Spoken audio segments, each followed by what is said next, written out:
When your old career gives you lemons, throw in some ice, mix in some vodka, and call it a podcast. From the Mac of All Trades studio in Fairport and driven by Victor Chrysler Dodge Jeep Ram, it's Billified, the Bill Moran Podcast.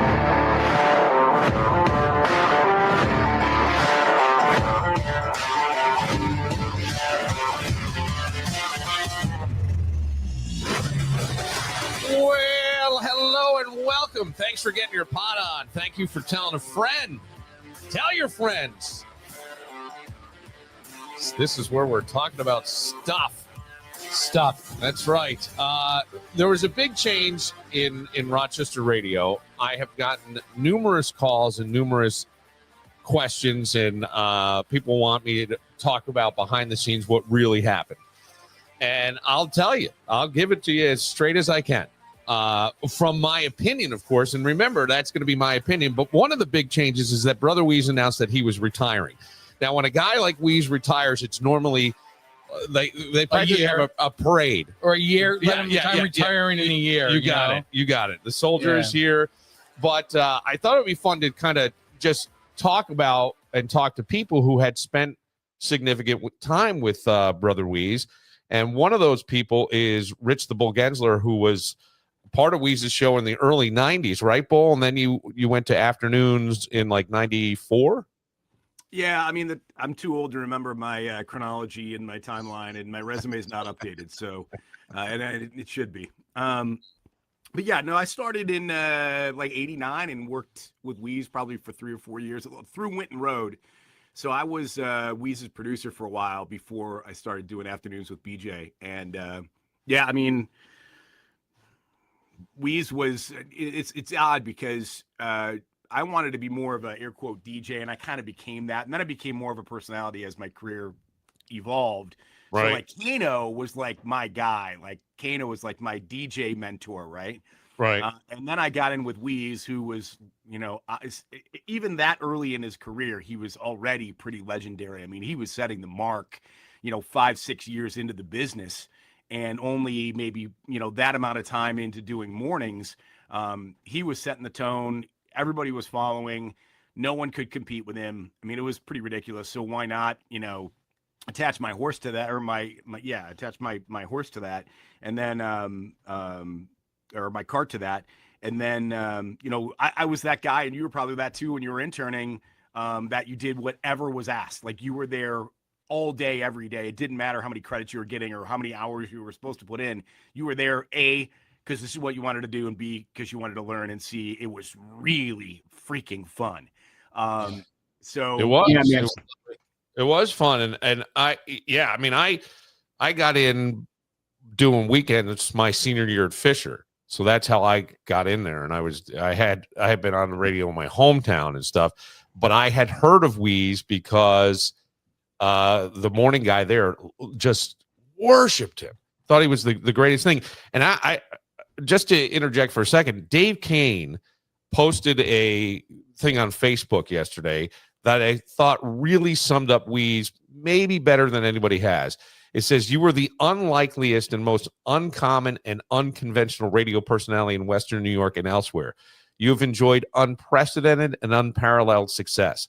Your legacy includes unmatched and unbelievable run of consistent rating success that continued for years, whether it was the Brother Wease Morning Circus, Radio Free Wease, or The Wease Show. Your broadcasts were uncompromising, unbridled, unpredictable, and uncensored.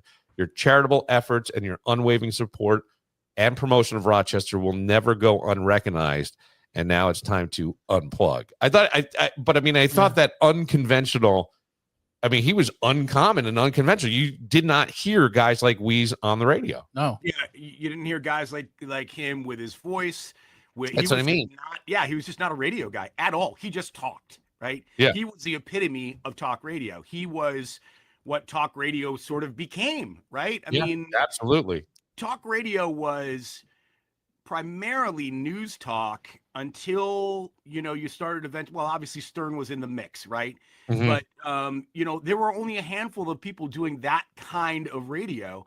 And he really kind of sort of set the tone for what was sort of, in my opinion, the heyday of radio for about, I don't know, 20 years ish until corporate America got involved and ruined it. Yeah, I mean, he did it on his own. He did it his own way. He did his own things. He did his own way. Unbridled is a great term for him. Yeah. Because as his like, it was great being a air quote personality, sports guy, or whatever you wanted to be the kid that you beat up. It didn't matter, whatever. That was great, but producing him was tough. Producing him was really tough because, you thought along the way, having spent some time with him, that you kind of knew his flow and what he liked and didn't and what might fit and not. And in doing that, you in having that knowledge, you would be like, well, I think this would be great here. This would be a great interview here. This would be a great bit, blah, blah, blah, blah, blah. And numerous times he's like, bruh, what are we doing here? Why did we say, who is this? But like all that. And the other thing too with Wease, which was pretty famous for him and for a lot of the best people in media, they literally, I'll call it the set, but the studio, walk in and go, right? I mean, he was, and somebody else posted this recently. He was a storyteller. End of story. Yes. He was a storyteller. And the stories that he had to tell were absolutely remarkable. And the times that he lived in were so applicable to the times he broadcasted, if that makes sense. So yes, he shared similar memories to so many of his listeners. And then I think he also, day to day, every day was different. Going back to, you're taught in radio, especially nowadays, when you have that kind of a show, to have what are called benchmark bits, right? Where you're doing something every single day at the same time, right? Because your listeners are expecting it. But if I took one thing away from Wease, it was, no, don't do that. Like, do something different every day. So people they don't know what to expect. And for that reason, I always thought that was a better approach. And I thought that not only his ratings proved it, but when I was doing what I was doing, our ratings proved it. So I felt like, that was an approach that most people weren't doing. And the other thing, lastly, and I'm rambling a little bit, but, I remember some absolutely heated battles. Like, you wouldn't be in them, but you'd walk by the offices of our program directors, and there were just battles, like wars, like there were going to be throwdown fistfights happening on the regular.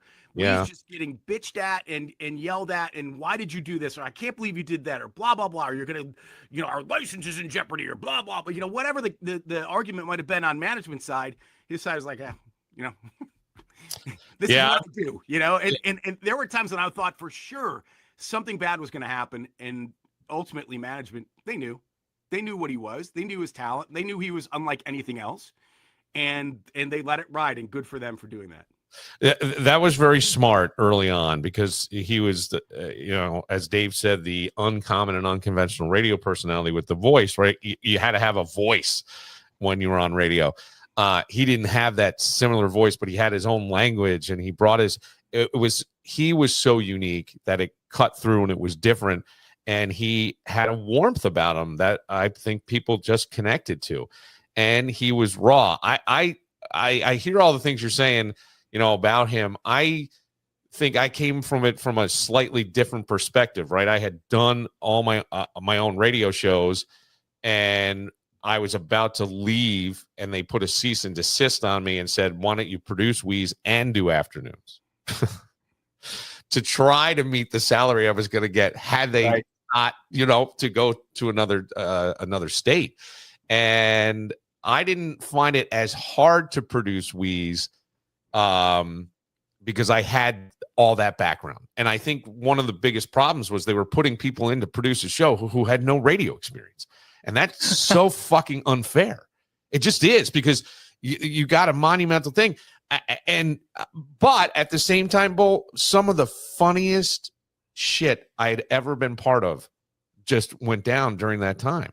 And I always thought, like, he was sort of, I guess, a mentor. I remember saying to Stanley, he's like, hey, hang around the morning show, hang around Wease. And I'd be like, oh yeah, I want to pick his brain. He goes, you can't really pick his brain. You just got to watch what he does. And that was the thing. And then I always felt like in the beginning, I was trying too hard when I look back, because I was Moranimal. And that was a nickname for another guy, Mark Moran at Fisher. He called himself Moranimal. I liked it, so I took it to the radio. I mean, it worked. It was a one-name moniker, Wease, Bull, okay. But I was doing more of a edgy kind of man cow thing. And I remember Wease going, brah, blah, blah, and it took me a while. And one thing I will say he taught me was, because I always tried to hide this, and I don't know if you would agree with this or not, but I always tried to hide being smart. And not that I am. I'm just saying that, like, intelligent radio, like sometimes on Weeze's show, there were great conversations, that like really good, deep conversations. I think a philosophy professor from the U of R used to write Weeze and say, I evoke you in my class because you think differently about these things. And I heard you say this. And that was when I was producing a show. And I remember thinking, yeah, it's being, people like intelligent stuff. They want to feel smart. And I was more like, I want to be the rebel. I want to be this, and I didn't come from the background Weeze came from. Weeze was the rebel. Weeze was the antithesis of that. I wasn't. I came from college educated parents with master's degrees and doctorates. You know what I mean? That's where I came from. And I wanted to deny that and be this badass, guy on the radio. And I remember the guy who is now Weeze's boss, and we'll get into this a little bit later, Bob Morgan, coming to me and saying to me, you could be a GM. Let me teach you how to be a general manager. And I'm like, no. He goes, no, we're going to schedule a thing. I'm going to show you how to do this. He goes, you don't want to go and die an afternoon somewhere and not do this. And I wouldn't show up to the meetings. Because I wouldn't go. I did not want to do that. I did not want to be that guy. I wanted to be, because growing up, I didn't hear Weeze, and Stern was blocked by an FM signal, so I couldn't hear Stern out of New York, but I could hear Imus, and I loved Imus's show, and I loved Imus's show for being smart. He would be the rebel, but he would have, a news reporter on talking about the big thing of the day. I remember when he interviewed Bill Clinton when he was just a candidate. So those were like the influences for me. And Weeze was of a similar thing. And I got to tell you, man, I had some of the most fun stuff when I was part of that show. Yeah, I mean, just being in there and not so.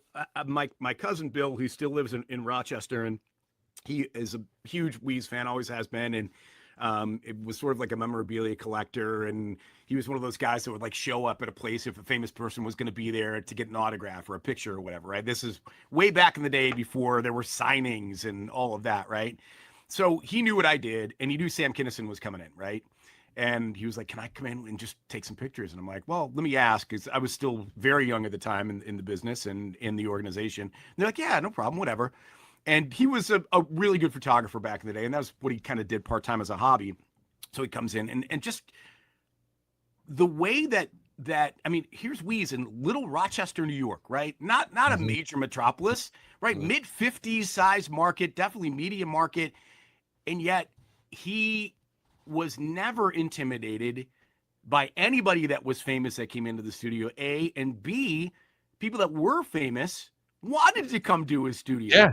They did. Because they heard about him from other people. I mean, Weeze was not just Rochester. Even back in the late 80s and early 90s, his name was getting out there in the entertainment industry to the point where he got an offer to go to Miami and do mornings. Yeah. And he wouldn't go. So, I want to go back to one thing you said earlier, and I have to get this in before I leave, but you mentioned him just being just a downright good person. I will never forget this. I tell a story all the time. So I felt like at the time I'd been interning for like a year, right? And I got to know everybody in the salesperson. You know me, I'm kind of that happy-go-lucky kid that wants to be part of everything and whatever. So I was on the station softball team. I was the soldier before the soldier, right? Right. So I was do everything kid because I wanted to get there. I wanted to be there. I wanted to do it, right? And I'll never forget, I was graduating from Fisher in 89, and I invited the whole station to my graduation party at my house. One person showed up, and you know who that was? It was Weeze. I'll never forget that. And Weeze was arguably at the height or close to it of his career. I'll never, ever forget that. That was so heartwarming and special. for someone that I looked up to and someone who was so popular and had, people were pulling him from every direction to take an hour and stop by my house and celebrate my graduation from college I'll never forget that. You mentioned the philanthropy and all the charitable work he did. Yeah. I mean, and some of it, like for a lot of celebrities, is not even spoken of, right? You don't even know he does it. But he had, and still does, has an incredibly kind heart, always did. Facade aside, believe him for what you think he is. Deep down, he is an absolute sweetheart of a person, and I am really happy that I got to know him. Yeah, I remember we became friendly with Lisa Lampanelli because Wease said to me when I started producing his show, I said, what is something you always wanted to do that you never did? And he goes, I want to broadcast from the Montreal Comedy Fest, which is no longer in existence. And I said, okay, we're going to get it done. And he goes, bro, you pulled that off. Well, we went like 3 or 4 years in a row. And we met Lisa Lampanelli there and became friends with her. And I remember her saying to me, she just connected with him. She's just like, he's got such a warm heart. And that was the thing. Like, it was a gruff exterior, right? And quickly judged. He had, longer hair, biker type looks. All the tats. I mean, I always loved the story, and I wasn't part of the show when he took the boat to Ontario, Canada, and they were all up there, but there were so many pillows and shit thrown on there that he decided he would throw them in the car. He was going to run home, drive home, and then go back to the boat somehow. I guess go back. He gets to the border, and they pull him over, and they're cutting open the pillows because they think there's cocaine inside. You know what I mean? I mean, that was always like, it was that. And he went through a lot of, I think he could identify with people very, very well because he was so unconventional and he looked different, that anybody who was ever judged or pushed aside or whatever, he could relate to that. He really could, for sure, from his own experience. Yeah. I mean, I'll never forget this always, because I was a history minor in college. It doesn't mean anything really, but I love history. And I'll never forget the conversations about the tapes in Vietnam. Like, I learned things that I never knew about that right. They actually had these mini tape decks with them. The soldiers did, so they could send audio back home. And he actually had some of them, and we actually listened to some of them on reel to reel, and it was unbelievable because it was him, but a 15-year younger version or 20-year younger version. It was crazy. And some of the stories that came out, it's just remarkable. So he was able to take and think about it. His persona was street, right? He was a biker. He was the tats. Like, he was a street guy. That's what I mean. And unlike the two of us who were, mostly, I couldn't be more white bread. I mean, that's just the way it is. If you're going to say it, I have come to accept that and embrace it, and put my own spin on my own life. But that is true. Yeah. So he was able to, in a great way, sort of direct all of that experience into what he did on air. And I think people appreciated that. And then the other thing, and I know this has been talked ad nauseum about, but I think it's really, really important for people to realize Woodstock 99 was I don't care what they say about it today.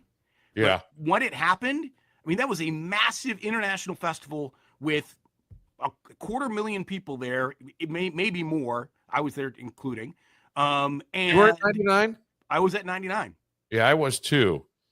Because he did 94 and 99. Yeah. And I'll never forget him doing, stage announcements, and like just the fact that Wease was asked of all the personalities in the world. Yes. Right?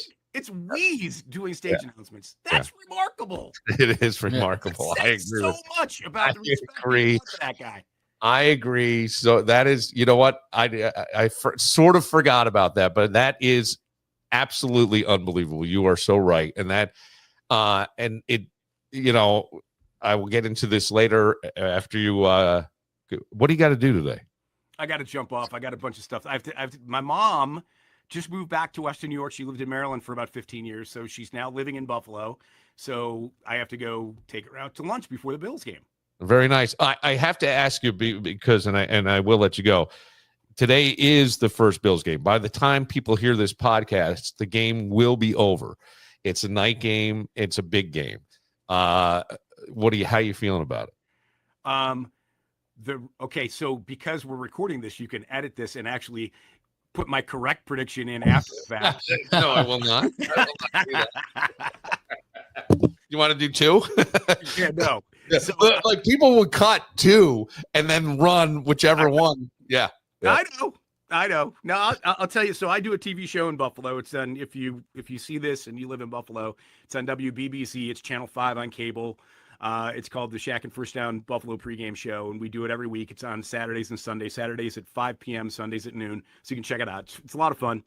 Anyway, so on the show this week, and I'm not going back on this because I feel there's a couple different factors in play, but I'm taking the Ravens today. That's okay. The Ravens kicked the Bills' ass last year, and we know what the Bills did in the playoffs, right? So I'm okay with that. I don't love the fact that it's a home opener in the last season of Highmark and all of that. That's fine, but I just think they are so deep in their back seven that if the Bills don't have a run game, and what is there to say that they will? I think they're in trouble. And then, of course, on the Bills' defensive side of the ball, their secondary, Trey out is really tough. I mean, what are they going to do there? Who's going to play safety? Is it going to be Ingram at corner? Are they going to call up Danger? I have no idea. I think that's a problem. Remember, Zay Flowers didn't play in that playoff game last year. He is incredibly dynamic. Rashad Bateman had a big game in that game last year, and he is one of the more underrated guys. In fact, if you play fantasy football, you'll probably look at the players available. He's one of them, but he has this tendency to have big games in big moments. And I get it. Likely he's not playing for the Ravens, and that's a big deal for them because he is a massive contributor. Remember, it was in week 1 last year against the Chiefs that the Ravens lost literally by a toenail, in the end zone. He won't play. So that means Mark Andrews is going to have to go back to the Mark Andrews we were used to seeing a couple of years ago. But they still have Lamar and they still have Derrick Henry. And Josh historically has not played well against the Ravens regular season. So I'm going to take the Ravens. I do. And they're, by the way, I don't know if anybody knows this, but they're favored coming into this game. Yeah, they are now. I think the line changed late last week. Yeah. Right. I think somewhere around Thursday, Friday. A lot of people are saying that.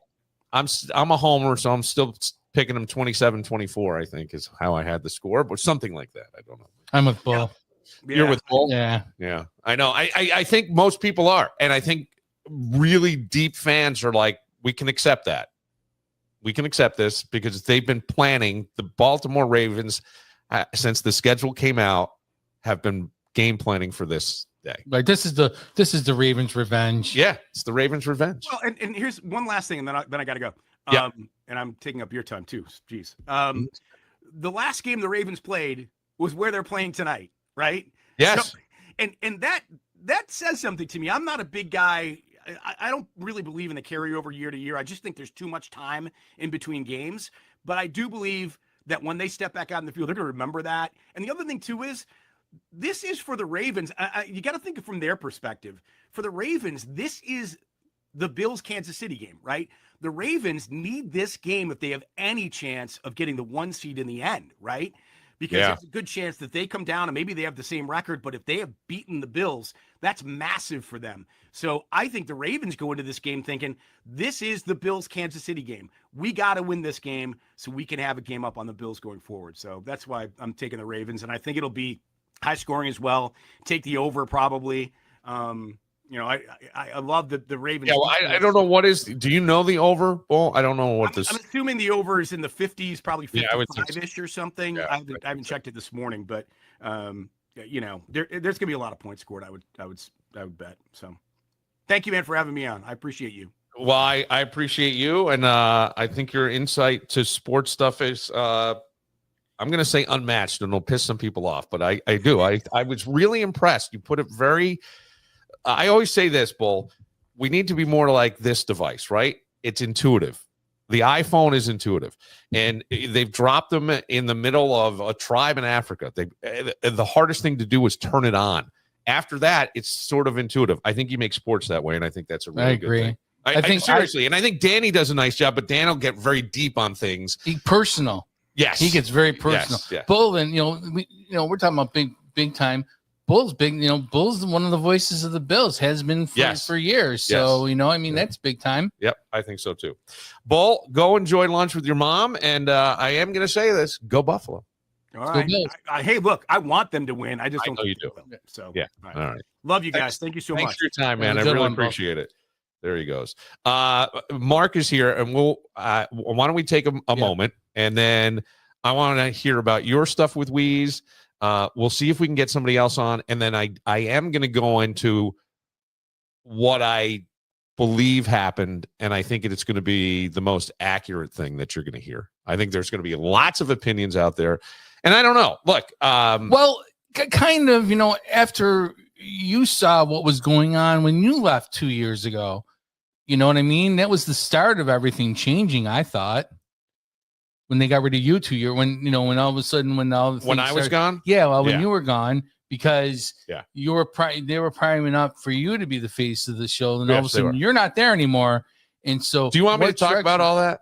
I do. You want me to talk about all that? You can now, right? I can probably. Who's there? I mean, let's put it this way: this is the way I'm thinking about it.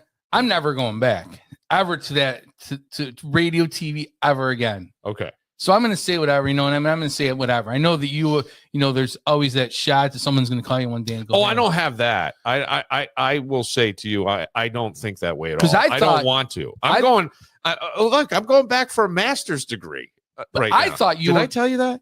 I think you. No, you didn't. But I heard it. You said it in text. Yeah. But I thought, because I heard Reeves was retired. We said an announcement. Yeah. So I'm in school. So here's my thinking. He's going to retire. Deanna's gone. Everybody's gone. Mm-hmm. I'm like, oh, they're bringing Bill back, and they're going to put him into Tilly, and they're going to be the morning show. I thought for sure that was what was going to happen. No, not even close. No, not even close. I knew what was happening. Yeah, and I'll explain.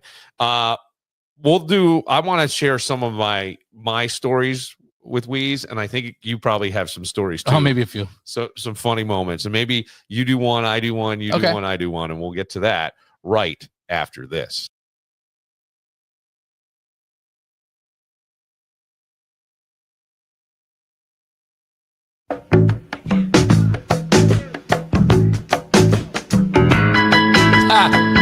I had to do it, right? Yeah. You got to do a little Wease music. Yeah, Wease music.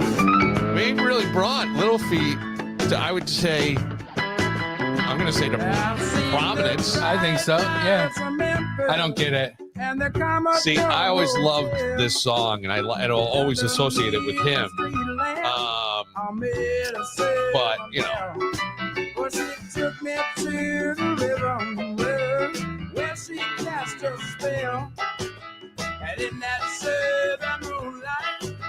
You know, Bull said it was hard to produce Wease, and I think back in those times, it was. It probably was. I didn't, but I had, and I sound like, I hate saying this because you sound like you're being a dick, but I always felt like I had an advantage. You know, I wasn't an intern at CMF.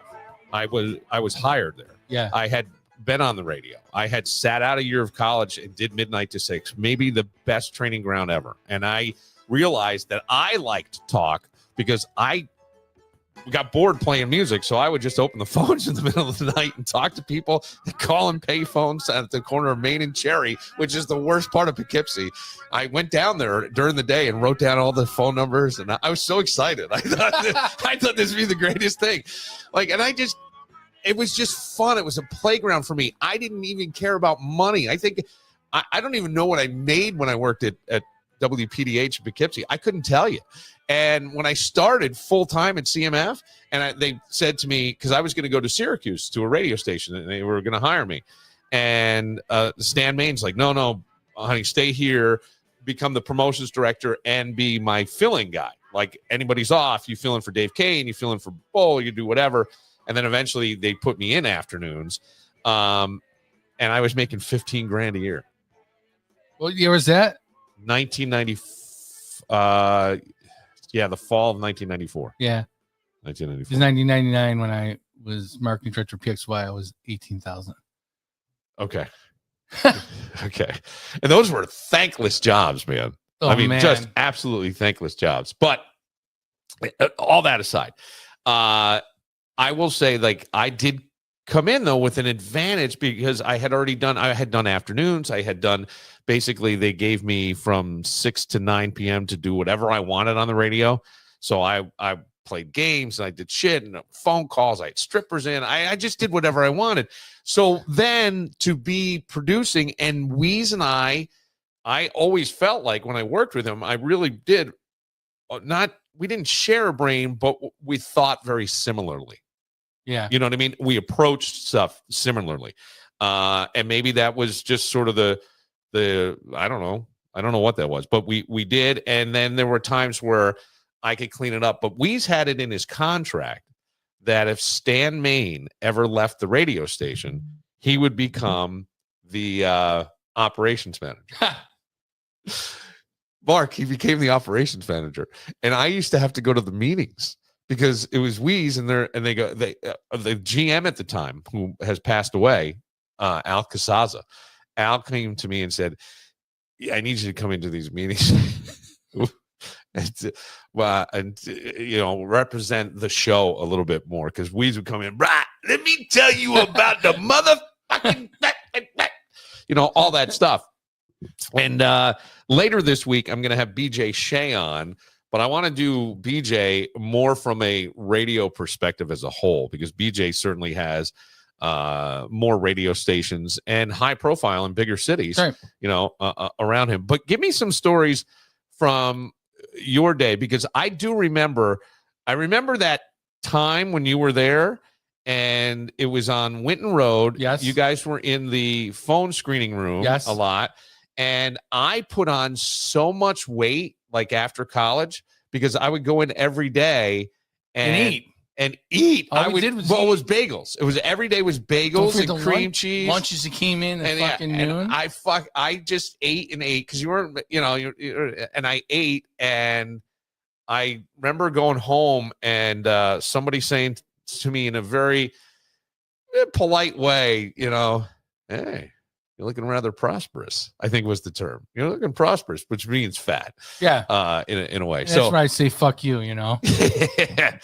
But you were there for some of the core heyday. I was there the heyday, I believe. Yeah. I was there. I was there during the Howard Stern era. Yes. So every day was different.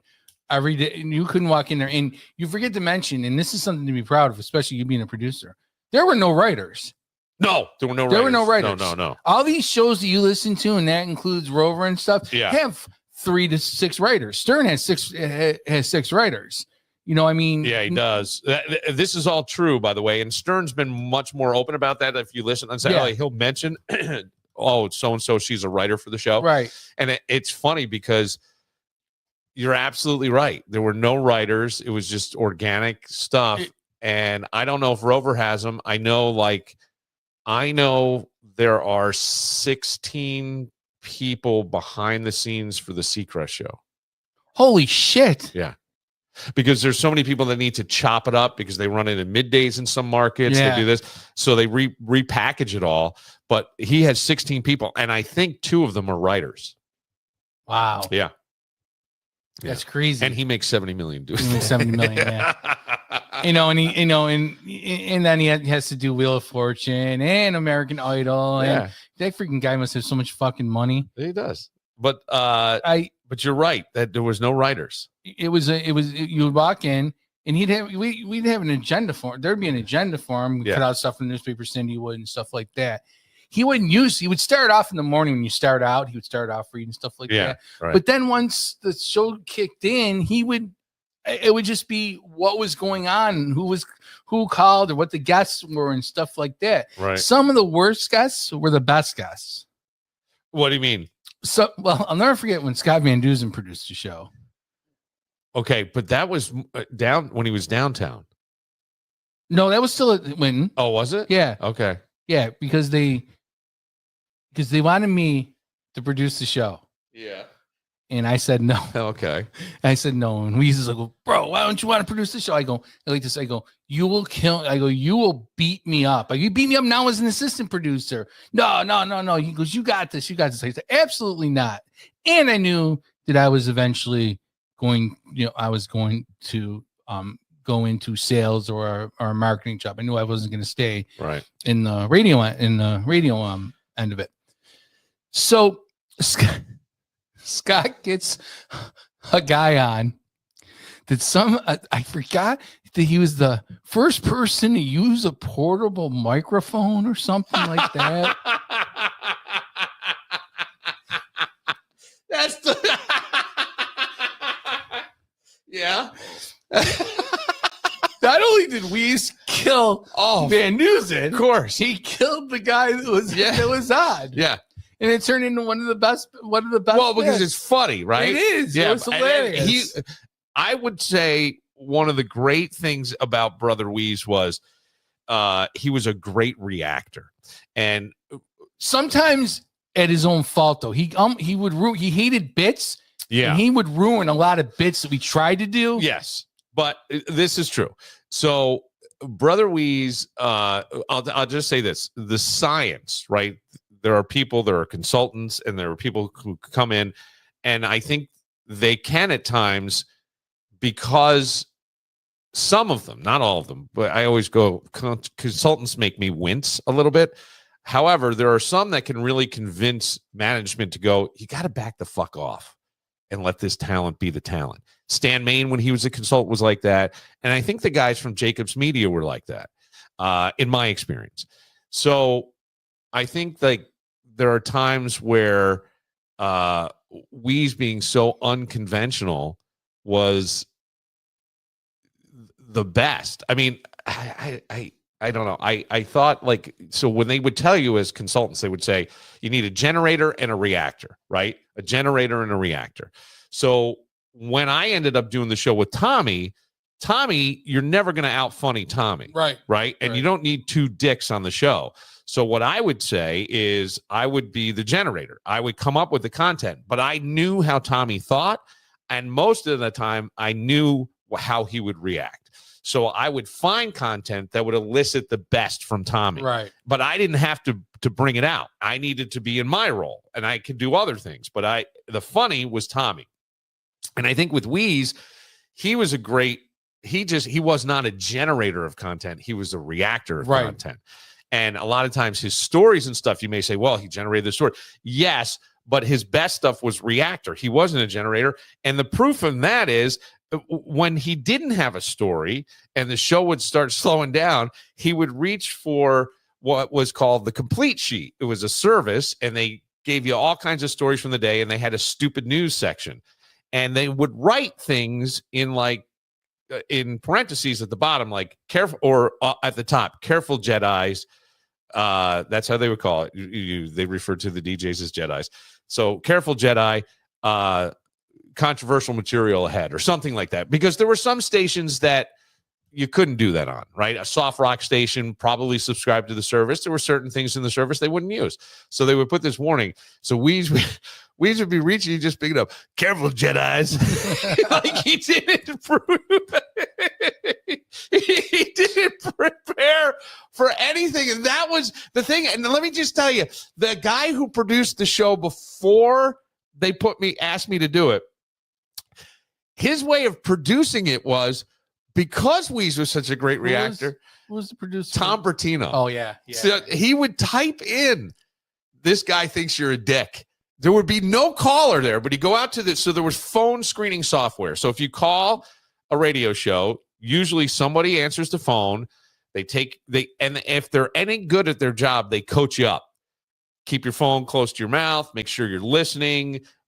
Leave a little pause for the host to react or whatever. Yeah, just simple things, right? And then, make sure they sound good. And then you would type in their name, put them on hold, and it would come up. So Bertino would go out to the phone screening, which I think was just a booth at this time. It was like a cubicle. And he would type in, this guy thinks you're an asshole, or this guy can't stand you. He thinks you're a liberal douche or something like that. And Wease would get on. So Wease would go, oh, wait, brah, hold on a second. Let me get the mother hucker over here. I've been waiting for this. And he'd hit it, and it would be a dial tone because there was nobody there. Yeah. Just the dial tone. And he would go off. Mother Hucker couldn't even stick around to say, he had no idea that the guy felt like the show was slowing down. So he would just raise his blood pressure by writing something in. Like it could have killed him. You know what I'm saying? Like he would get so worked up. But that was the beauty of Brother Wease, was that I think one of the great things, and it's now today something they try to preach, and you'll hear it, I think, is authenticity. Wease was, I'm going to say, emotional. That people would say vulnerable. I would go, no, he was emotional on the air. Vulnerable is part of that emotion. Yeah. He would get angry. He would be sad. He would be real. He would be depressed. He would be elated. Everything his heart was, I guess, on his sleeve, you could say. Yeah. But it came out, and you knew where he stood on things. Right. And you knew where you stood with him. And he was people don't realize, people thought he was cocky and stuff like that. And he really wasn't. He could be insecure at times, right. In a good way, though. Yes. You know, when someone would say to me, Wease is an asshole. He came into my place and he demanded stuff for free. And I go, no, he didn't. Oh, because that was never Wease. No. Wease was embarrassed when people wanted to pay for it. No, bro, I got this, you know. Yeah.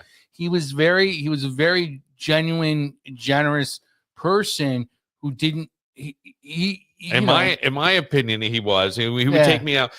You know, producing his show, I did enjoy it, and I really tried to put things forth that were good.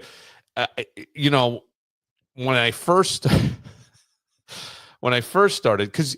Well, let's go back. You were on the show in the heyday, but you had one of the most memorable moments on that show. And it still is mentioned to this very day. It was one of the 30 years ago. Funniest fucking things I had ever heard. And it goes with what you were saying with Bull about not being, you said it, not being smart on the show. That worked for me. I never played the smart one, especially, I have somewhat of an education, but I never played the smart role. I always played it was genuine. I mean, I was actually really did not know who that person was when I read Fidel Castro. And you said Fidel Castro. I didn't know who that was. Well, you were, what is in the whole contest that you were smarter than Tommy or something, or you were, I forget what the wasn't it supposed was. To see who was the smartest out of us five? Oh, I guess. I think including that Charlie was producing at the time. Yeah. So maybe it was just me and Tommy. I can't remember. Yeah, I don't remember either. I just remember, it was one of the biggest laughs, and you couldn't write something like that. Exactly. Because Mark gets in there to read the question, and he goes, Fidel Castro. And I remember just fucking falling out of there. Yeah, because you were in the I was hanging. I was watching. I remember it. I remember the whole thing. It was so funny. I can see it in my head. And that was the beauty of that show. I mean, even when Wease pretended he won the lottery. He had Cindy go out, or he bought a ticket on the way in, and he got, it was a big prize, but it was still in the newspaper. I mean, I know we just had a 1.2 billion or something, right? And I think 2 people won it. But this was something big. It was in the newspaper, the numbers. So Wease took the winning numbers, bought a lottery ticket on the way in, and then hands Cindy, who was on the show at the time, the numbers, and she's going, what? And he goes, God. And she goes, whoa, oh my God. And he's like, she goes, and Billy Martin's wife was in the studio at that time.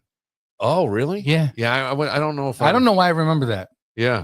Yeah. She was in there, and she was sitting next to Cindy. So I'll never forget, because I'm standing right, I'm in the screening room. So Cindy's back was to me. And I don't know what Billy Martin's wife was. Her back was to me, and the reaction out of both of them was huge. Yeah, it was funny, was hilarious, and we were just dying. Of course, we're dying in the back. We're just dying. Yeah, because they thought he won, and even Cindy was replayed a lot, and then they couldn't replay Cindy's stuff because Cindy had a sexual harassment lawsuit, or I don't know what the hell went on.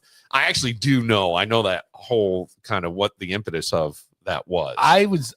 That all happened.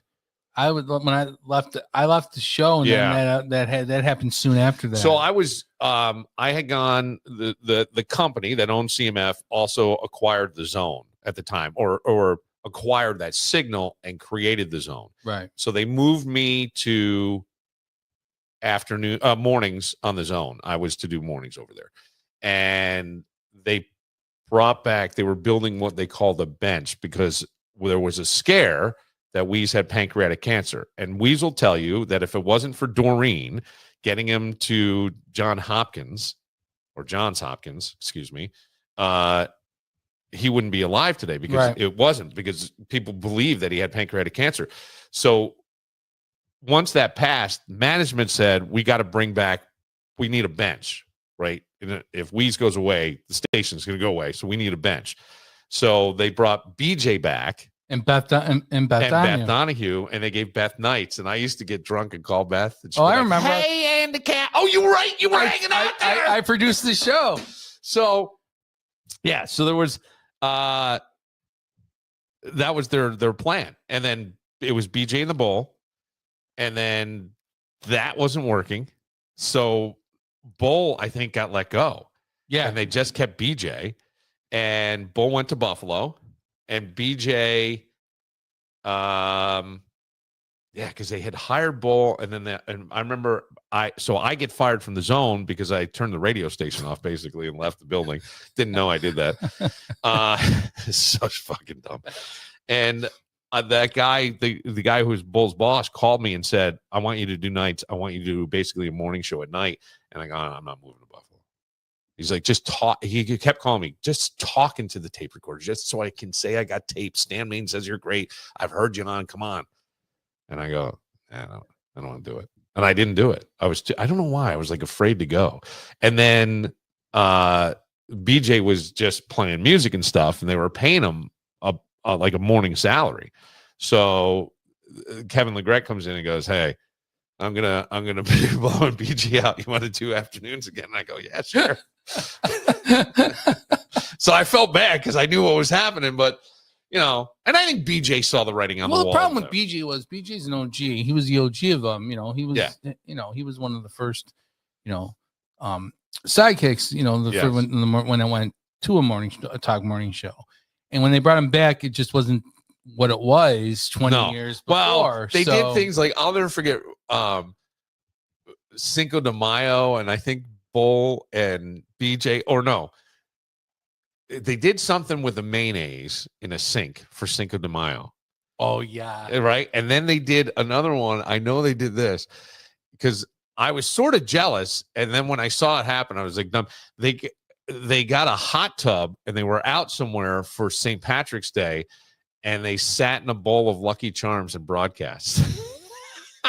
Got a hot tub, filled it with like, this is so, but it was wacky radio. You know what I mean? And it's like, in contrast to Wease isn't sitting in a bowl of Lucky Charms. Right. You know what I mean?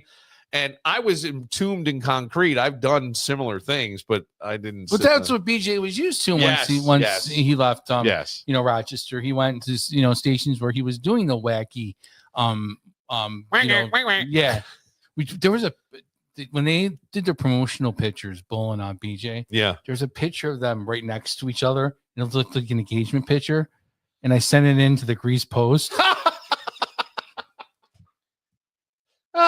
I can't remember if that was posted. I would think if it was posted, I would have remembered that. But I don't remember what happened after that. That's so funny.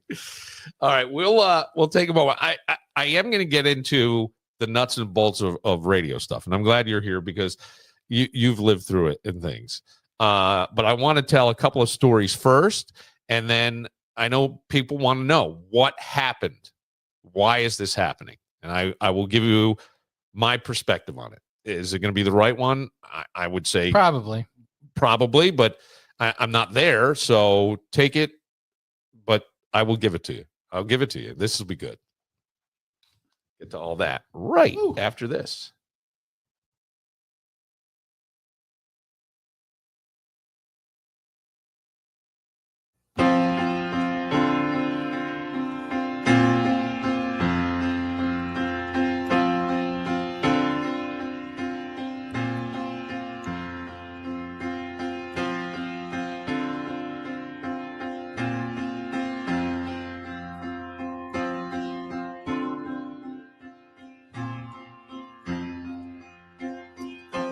when the road It's your favorite. Well, I like John Hyatt. This is This is Doreen's wedding song. Wedding song. I was at their wedding. So, I was at their wedding. I brought the hottest chick to that wedding because she didn't even like me. She just wanted to go to the wedding.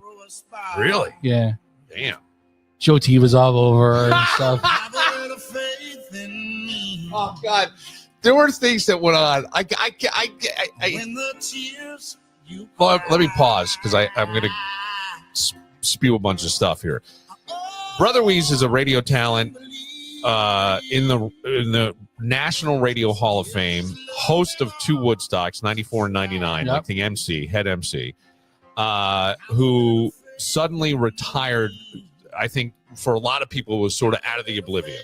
I don't like that. All of a sudden, one day, hey, he's retiring. I'm retiring. And there's a lot of things, and we'll get it. I want to get into the nuts and bolts of all that stuff. But I want to tell you, like, I knew of John Hyatt before I came here, but I knew like Drive South and other songs. I wasn't as familiar with this one. Really? Because this is one of his popular ones, yeah, right? It is. Yeah. But I mean, Drive South, this was like, Woodstock area. Yeah. And yes, it is.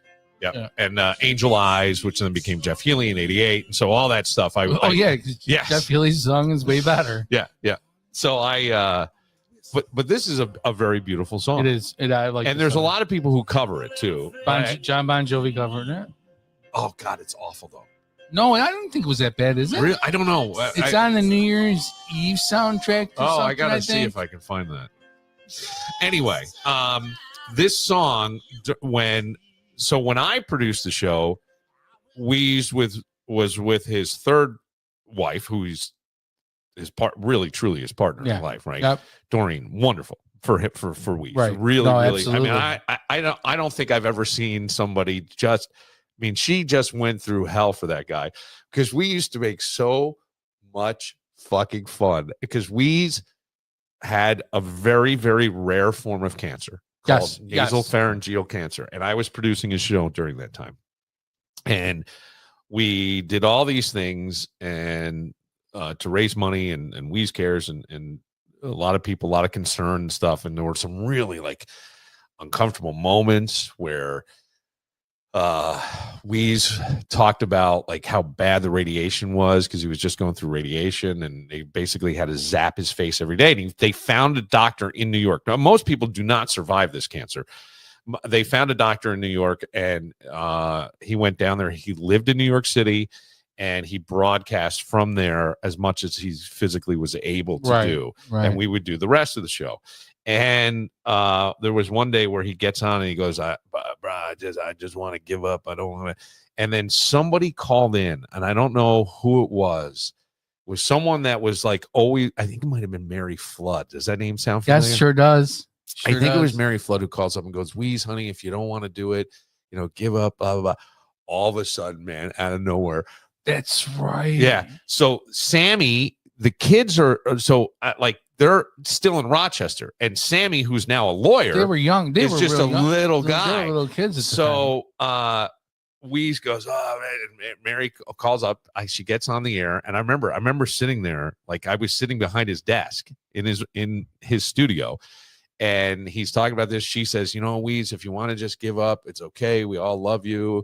It's really, really hard. Who the fuck says that? Fucking Doreen, I remember. God damn, she's yelling into the mic. Don't you ever, blah, blah, blah, blah, blah.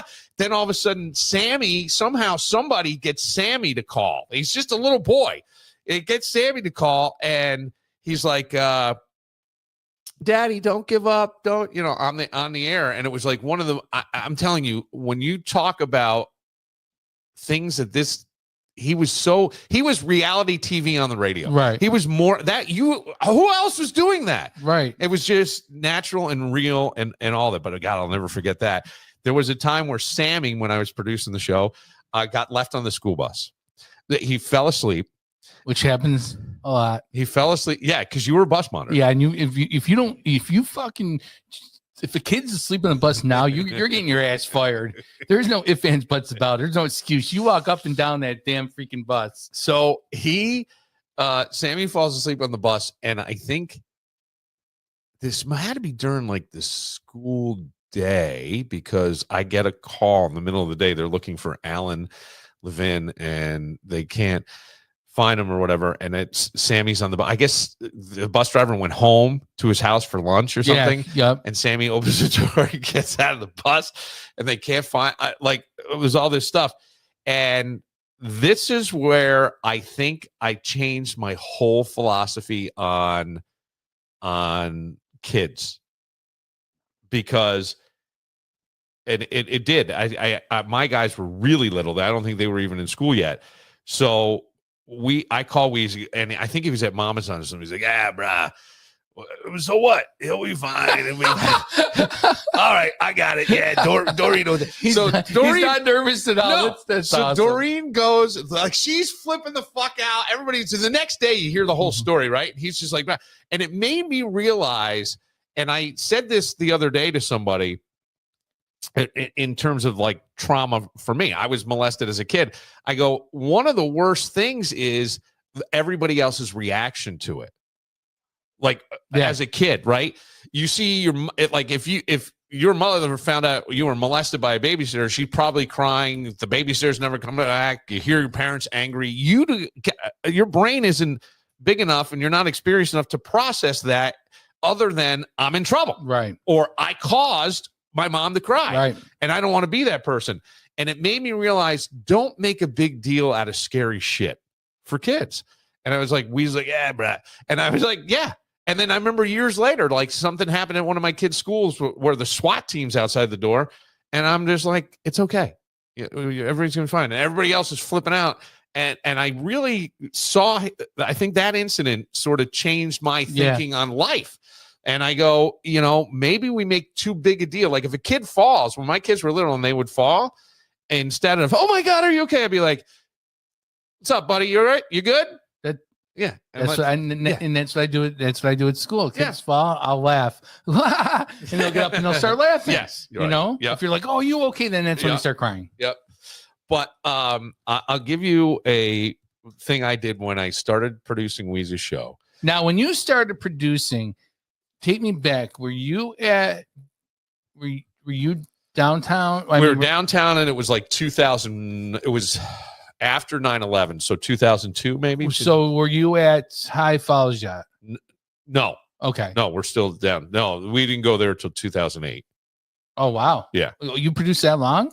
Yeah. Oh wow. Yeah. Yeah. They just. Well, that's true because he didn't stay very much.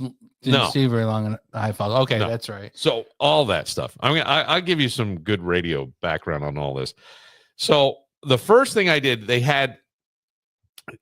somebody came to us and go, "Hey, Wease can give away a pair of tickets to every concert this summer at both, I think it was Darien Lake and CMAC.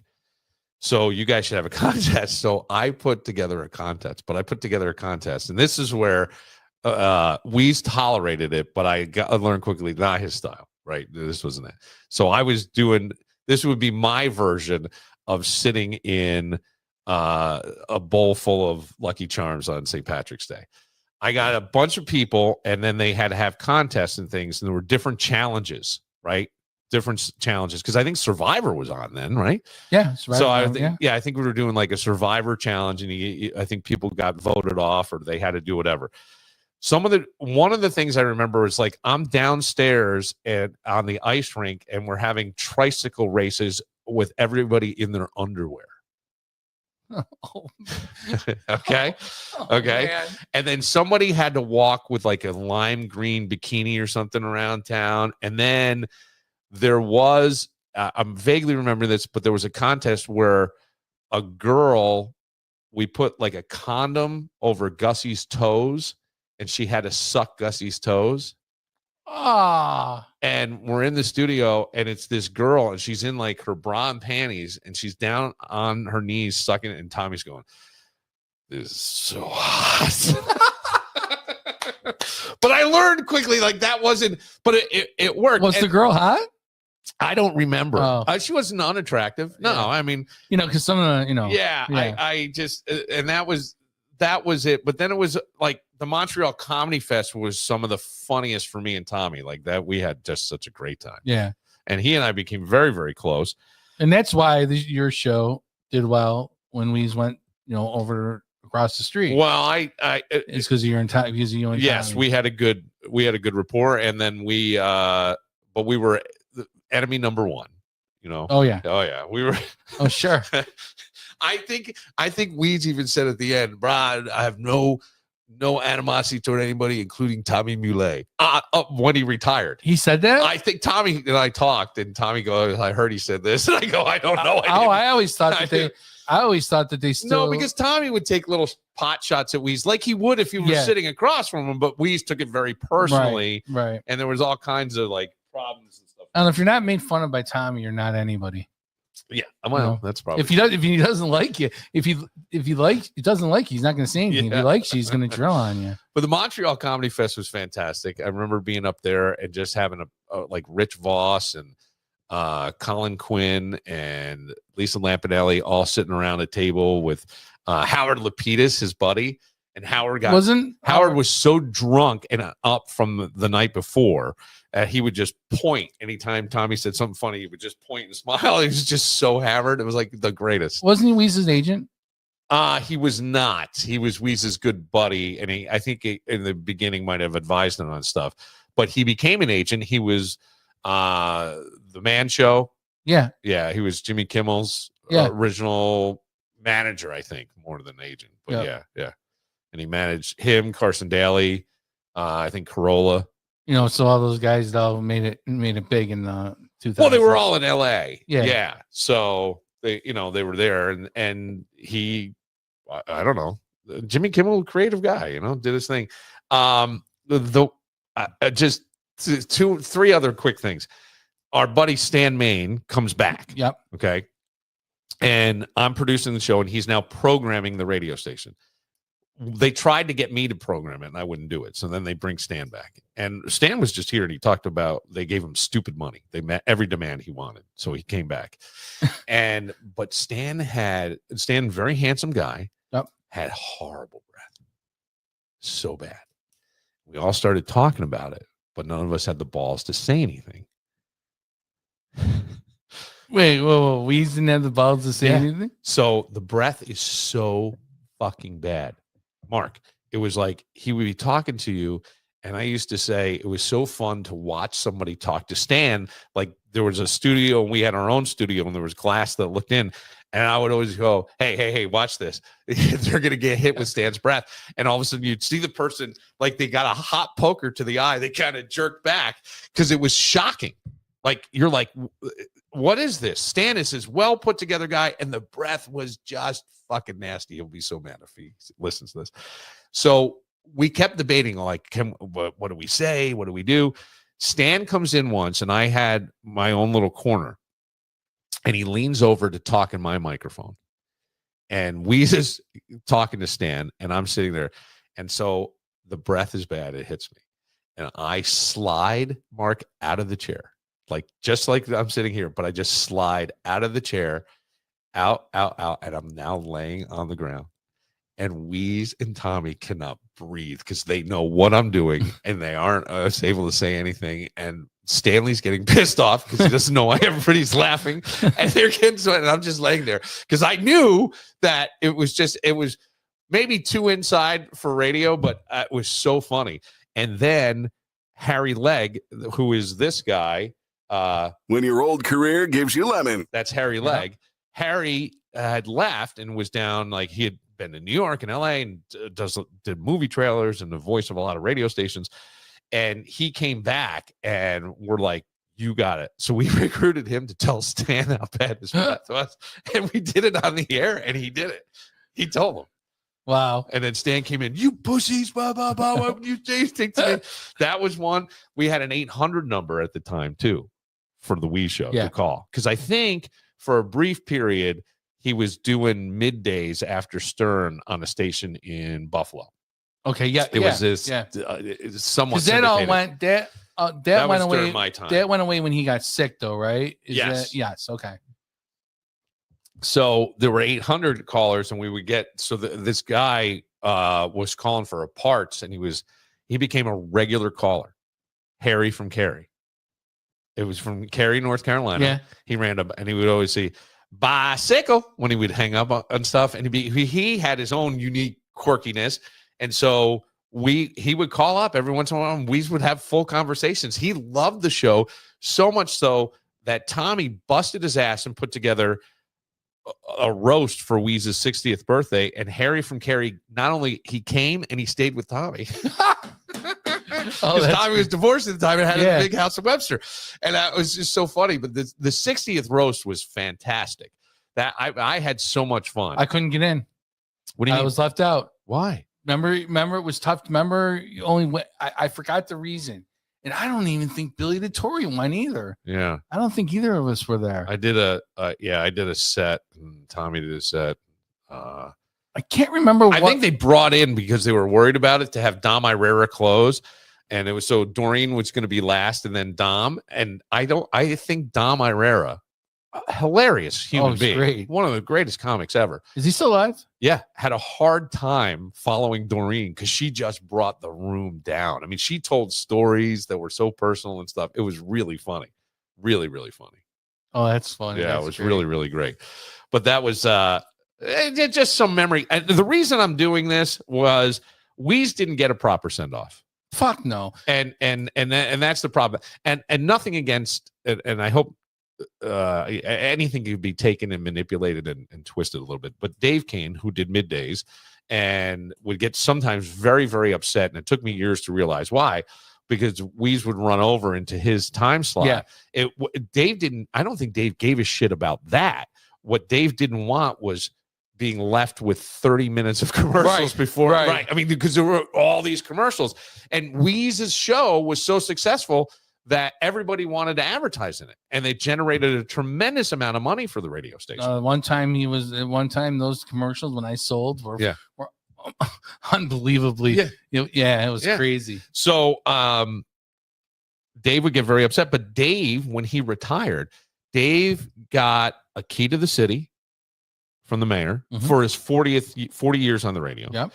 Dave then, after this big 40th celebration, retires, and they have a big send off for him, and they put that station, WCMF, into the Rochester Music Hall of Fame, and Dave did the induction.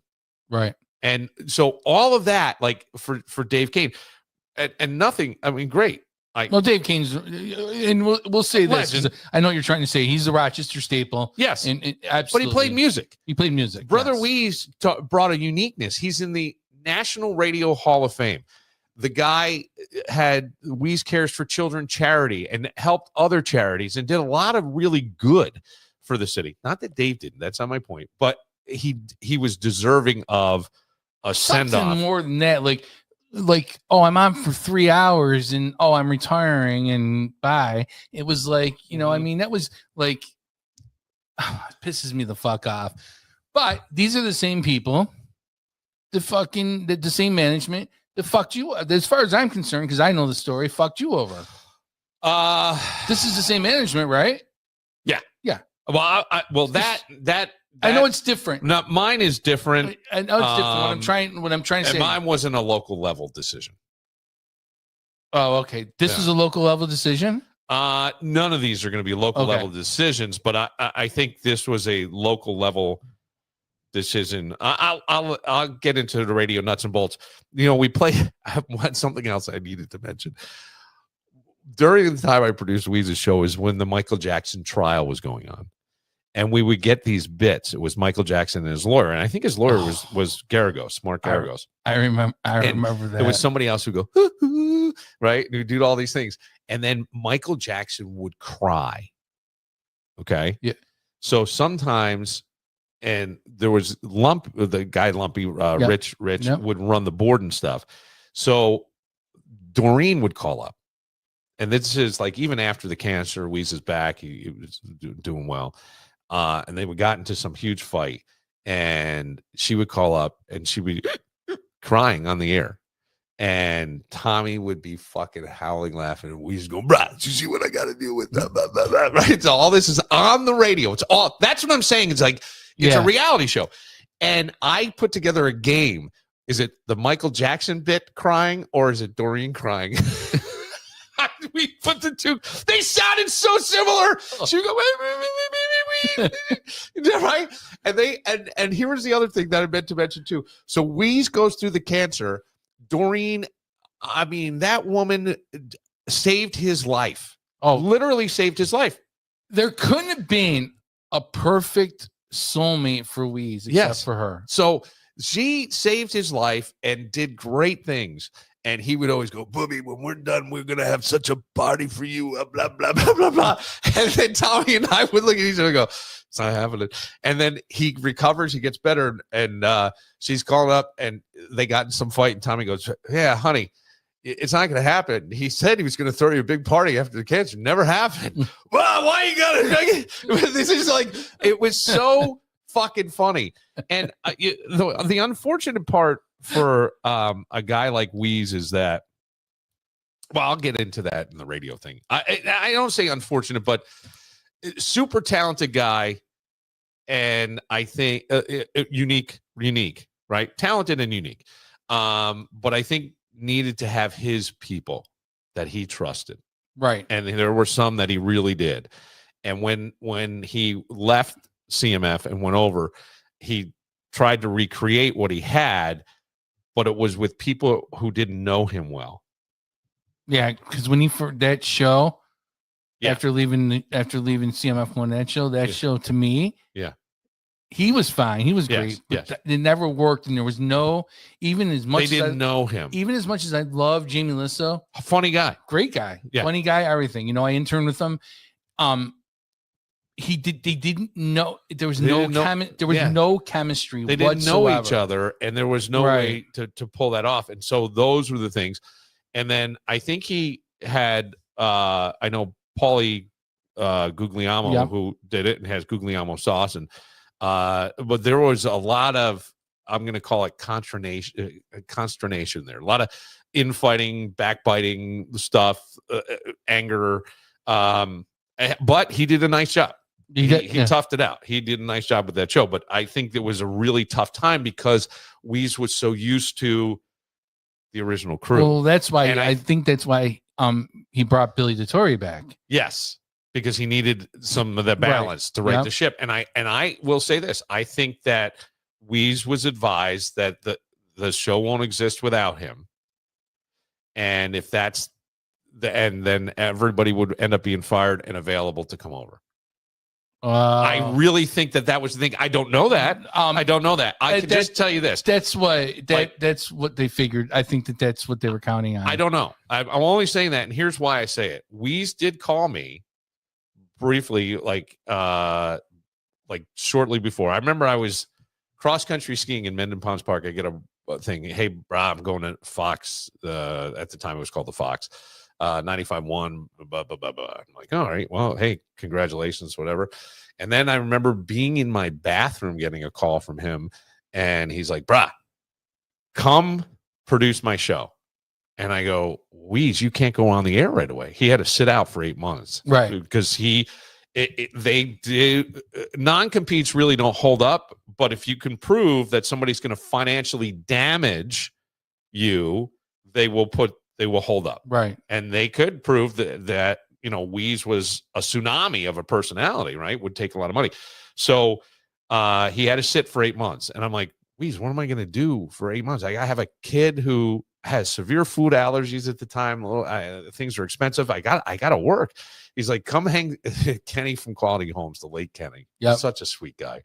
And he goes, go hang siding for Kenny. And I go, I'm not going to hang fucking siding. Wease, he goes, all right, bro. He goes, if they don't have you, they don't have a show over there. And I'm like, and I feel there was a part of me that felt bad, but I'm like, I can't. I gotta put my family first. Right. Here was the thing. I was getting paid. Yeah. Now I'm gonna not get paid and say to my wife, well, just hang out for 8 months. It's gonna be fine. I don't know. I don't know what they would have paid me over. And you don't know what happens if all of a sudden you can't come. All of a sudden something happens, and you. Yeah. There's no guarantee. There isn't. So, but I will tell you, I felt bad because I really did enjoy my time with him, and then that sort of made me an enemy to him. And there were things because he takes. There were things that were said, and Yeah. so then I would fire back on the microphone. Right. but I didn't hear it, so I'm getting it secondhand, Right. and it was stupid. It was bad. We'll take a minute, and then when we come back, I will get into why 95.1 is now Rock 95.1. Going back, they're stepping back 30 years. I got a Barry Manilow news story too. All right, we'll do the Barry Okay. Manilow story, and then we'll get Okay. into the radio. We'll get to that right after this. Wasn't CMF 30 years ago? Rock Radio WCMF? When I don't remember. I think so. When I think